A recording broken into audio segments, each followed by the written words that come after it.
তো ঘুম থেকে উঠে পড়েছি আর সবাইকে শুভ নববর্ষ। উঠে পড়েছি, দেখ শোনা আমার আজকে সব কাজ বাজ কমপ্লিট আছে, আমার ঘুম থেকে উঠতে অনেক দেরি হয়ে গিয়েছে।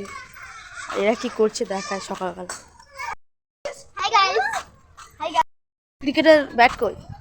ব্যাটটা ভেঙে গেছে। কি হয়েছে? ব্যাটটা আমাকে নেই, ব্যাট ভেঙে গেছে। আর তোর দাঁতগুলো কি করে ভাঙলো?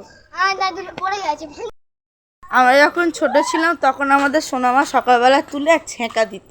তো তারপর সোনামা নিম পাতা এনে দিয়েছিল, আমি বেটে নিয়েছিলাম নিম হলুদ আর মেখেও নিয়েছি। স্নান কমপ্লিট। এই জামাটা আমার মামা আমাকে দিয়েছে, পুজো দেওয়া কমপ্লিট হয়ে গিয়েছিল।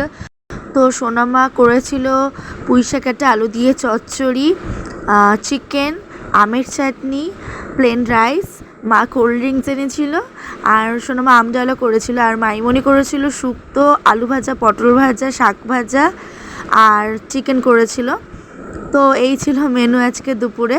তারপর একটু কোল্ড ড্রিঙ্কস খাচ্ছিলাম আর দেন সন্ধ্যেবেলা চা বিস্কিট তো থাকেই। আর দাদা আর ভাই এসেছিল ভাইকে জামা দিতে, মানে আমাদের পুচকুটাকে জামা দিতে।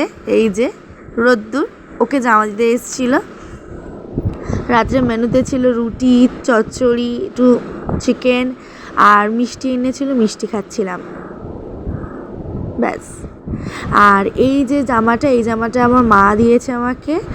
আর একটু ভালো করে স্কিন কেয়ার করছিলাম কারণ শরীর খারাপের কারণে আমার স্কিন না উল্টো পাল্টে সব কিছু বেরোচ্ছে, তাই আমি স্কিন কেয়ারটা একটু করে নিচ্ছিলাম ভালোভাবে।